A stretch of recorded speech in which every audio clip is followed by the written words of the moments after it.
Hi everybody, it's just Jill McD here. Today I want to share with you how I made the basis for my infinity art featuring the July 2017 Stencil Club collection by Jessica Sporn.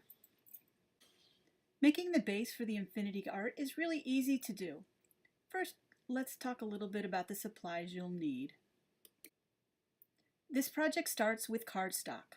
I usually gesso mine front and back first and let that dry, but because we're just demoing today, I'm just using plain cardstock because it'll make it a little easier to show you how to do it.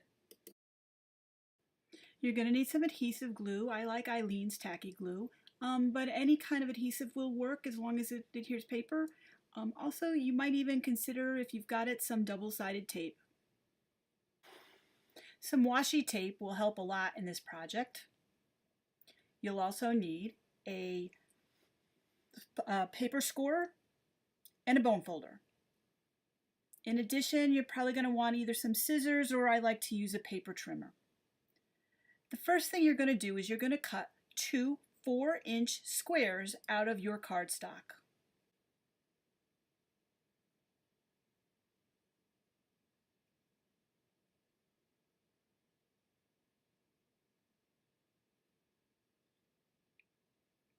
There's one.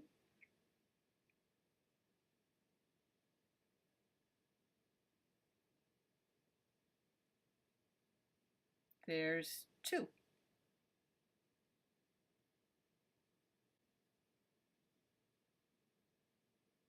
Now you're going to cut each of these squares in half. So we're going to make 4 2x4-inch rectangles out of the two squares. I like to put them together and do it once. That way I know that they're all the same size. 1, 2, 3, 4. Paper trimmer goes away. You don't need it anymore. Next, I'm going to take out my scoring board and I'm going to score each of these rectangles at the 1-inch and the 3-inch mark.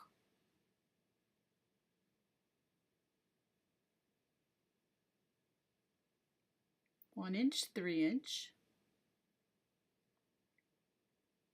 Again at the 1-inch and the 3-inch.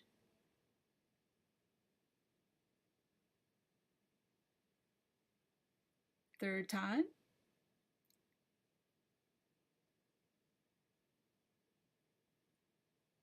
And the fourth time is a charm.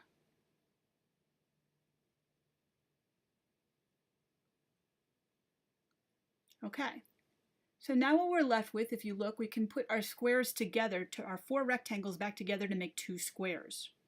We're going to take one of these squares, or 2 of the rectangles, and we're going to make little 1-inch squares on the top and the bottom section of each. This will become more clear once you see what happens in the end. We're making our glue sections. So we're going to score from 1 inch down to the score line, turn it around, back at the 1-inch down to the score line again, and we're going to do it for one other rectangle. At the 1-inch down to the score line, hope you can see that, the 1-inch down to the score line. Okay?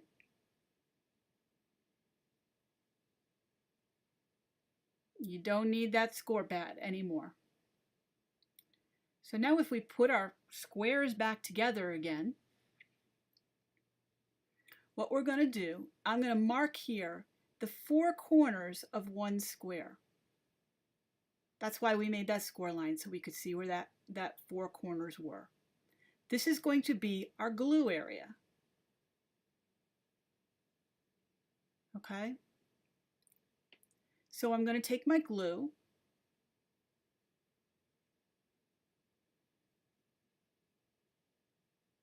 and I'm going to put it in each of those 4 boxes with the X in it. And this is one place where staying inside the lines does count. Because if you get it outside the lines, you're going to find things just don't fold the way you want it to fold.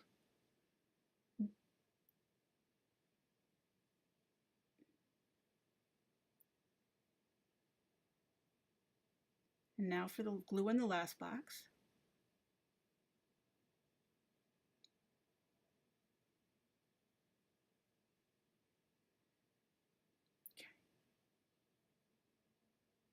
Okay, now what we want to do is in that we want to make those two rectangles back into a square. And we're going to put a little washi tape on there to make it easier for us to make sure everything lines up. This is one place where you pretty much want to make sure that everything is lined up, because otherwise it won't fold properly in the end. So I'm doing this to both of my squares. Okay. Next thing what we're going to do is we're going to take the top one and put it on the base. The top one does not have the glue on it. The base does have the glue on it. And we want the base to run horizontal and the washi tape on the top to run vertical.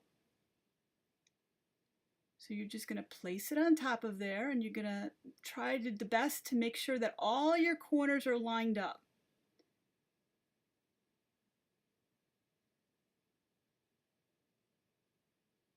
Now normally I would let this dry, but because I wanted to show this for you, I'm going to keep moving forward.